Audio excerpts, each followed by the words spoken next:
des produits un peu de la région. Au-delà du prix, le consommateur semble donc attaché à la notion de l'origine du produit. Dans ce domaine, l'Aquitaine a joué un rôle fondateur en matière de produits agricoles issus de terroirs.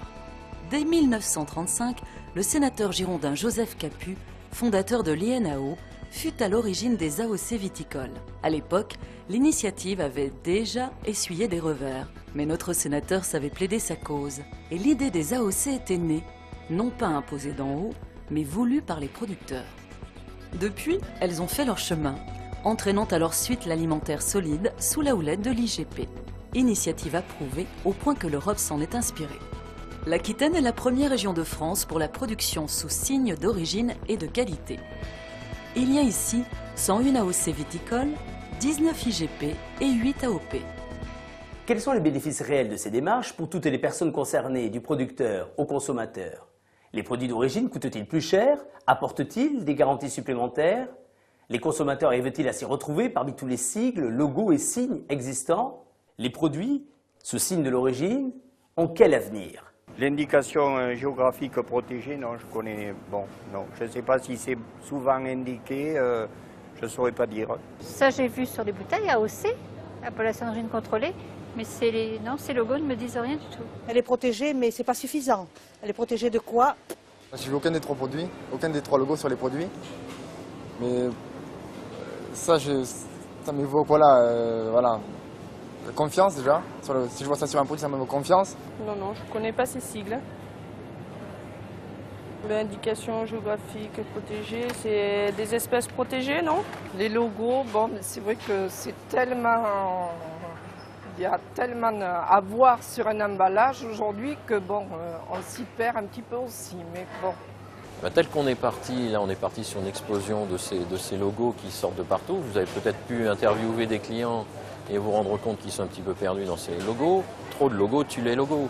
En aucun cas, les fournisseurs communiquent, mettent en avant la notion d'IGP, puisque le logo IGP est caché derrière, en tout petit, avec les mentions spécifiques, dans un tout petit encart. Le choix fait par l'industriel, c'est vraiment seulement l'origine d'Agen. Le logo, c'est ce qui permet de garantir que nos affirmations IGP sont justes. Le logo le prouve. Mais le logo, non. Ça parle beaucoup plus. Connaître la provenance du produit est un des souhaits du consommateur. Mais il ne sait pas encore que les logos de l'origine y font référence et qu'ils répondent déjà à ses attentes. Le consommateur qui achète un pruneau d'Agen veut d'abord le goût. Il veut retrouver ce qu'il a eu déjà et qu'il n'y ait pas de différence. Il faut qu'on lui apporte un certain nombre de garanties.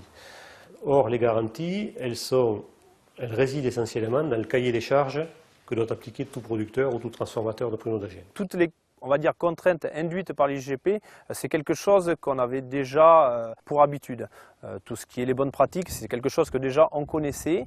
Donc l'IGP n'a pas, au niveau d'une exploitation, n'a pas bouleversé le fonctionnement d'une exploitation. Elle n'a fait que mettre, on va dire, un peu plus sur papier des pratiques qu'on avait pour habitude de faire depuis déjà un bon nombre d'années. Si l'IGP n'existe en Europe que depuis 1992 et 2002 pour le pruneau, elle s'appuie le plus souvent sur un savoir-faire qui a traversé les générations. Son cahier des charges recouvre de nombreux aspects, comme la méthode de production, la réputation ou encore l'ère géographique. La zone IGP, pour être précis, c'est le Lot-et-Garonne et les départements limitrophes. Il y a un terroir, il y a un petit plus que nos concurrents n'arriveront pas à faire parce que ce n'est pas les mêmes zones de production, ce n'est pas le même terroir. C'est de plus en plus dur et l'IGP est justement là pour nous aider à ce niveau-là.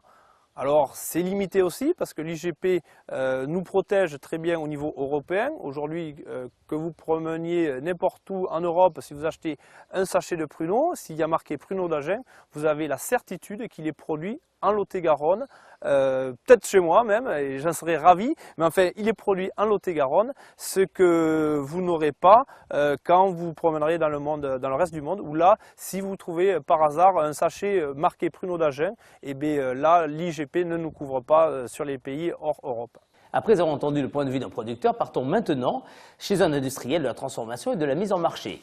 Et non des moindres, puisqu'il s'agit du groupe France Prunes, qui regroupe 660 salariés, 4 usines, 550 producteurs adhérents, le tout pour un chiffre d'affaires de près de 160 millions d'euros.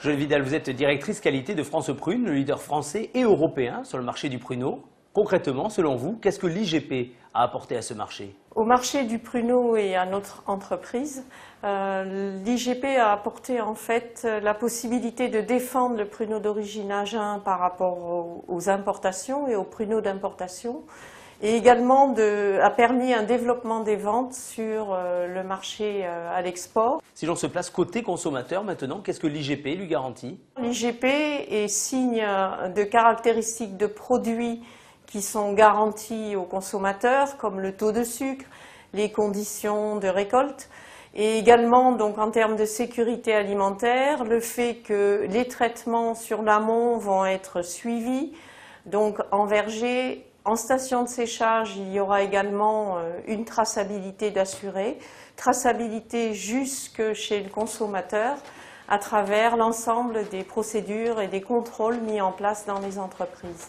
La question de l'origine constitue un réel enjeu dépassant les frontières nationales. Elle concerne tous les acteurs politiques, techniques et économiques des filières de production agricole. Quel est l'avenir de ces produits sous signe de l'origine? L'IGP est un nouveau signe, j'aurais tendance à dire.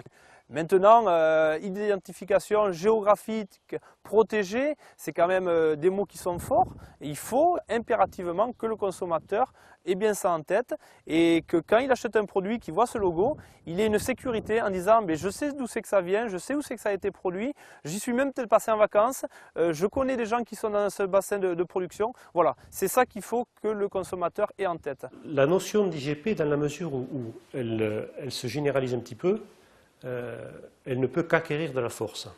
Moi, je ne vois que de l'avenir, parce que de toute façon, nous aurons toujours une frange importante de la population qui voudra absolument savoir, connaître l'origine de ce qu'elle consomme, puisque c'est quand même le fondement même de ce qu'on est, ce qu'on consomme. Les signes d'identification de l'origine seraient donc voués à un bel avenir. Une ambition qui doit prendre en compte les points de vue des différents acteurs concernés. L'avis d'un distributeur. C'est clair qu'il existe des logos, qu'ils soient IGP, AOC ou AOP, mais aujourd'hui le consommateur est un peu perdu dans ce type de logo. Donc le plus simple, ce serait à la limite de faire un logo unique et de pouvoir au moins faire relier ce produit à l'origine et surtout au gustatif du produit qui en général est supérieur sur ces produits-là. Mais aujourd'hui on n'en est pas sûr à 100%. Gérard Delcoustal, vous êtes pruniculteur, président de l'ODG, Pruneaux d'Agen, membre de l'INAO. On dit souvent que les consommateurs sont perdus dans tous les signes, dans tous les sigles, dans tous les logos existants. Alors ce n'est pas votre point de vue, pourquoi? Des signes de qualité, nous n'en avons que 4. 4, ce n'est pas nombreux. Nous avons l'AOC, qui est devenue AOP européenne, l'IGP, Label Rouge et le bio. Voilà les 4 seuls signes connus en France. Alors c'est vrai que l'IGP est toute récente et on fait de la communication avec un budget de 6 millions d'euros sur 3 ans, c'est-à-dire 2 millions par an, et c'est un des plus gros budgets de communication que la communauté européenne ait donné à l'heure actuelle en Europe. On peut donner rendez-vous dans très peu d'années et l'IGP sera connu au même niveau que les labels rouges et les AOC à l'heure actuelle. Alors je m'adresse maintenant au président de la FIG, l'association française des indications géographiques qui rassemble tous les IGP et les AOP agroalimentaires. Quel avenir voyez-vous à ces produits sous signe de l'origine? On a une grande chance d'avoir l'INAO en France qui a su et qui a mis en place des IGP avec un niveau élevé de qualité et de traçabilité. Il est vrai qu'en Europe, d'autres pays avaient un niveau moins exigeant parce qu'ils n'avaient pas la chance d'avoir l'INAO. À l'heure actuelle, la question est, est-ce que demain, on a des produits IGP au niveau européen, ou est-ce que nous, notre niveau français, c'est plutôt les autres pays européens qui viennent à notre niveau? Moi, en tant que président de la FIG, je pense que c'est l'Europe qui doit venir à notre niveau et non pas nous descendre au niveau de certaines IGP de la communauté européenne.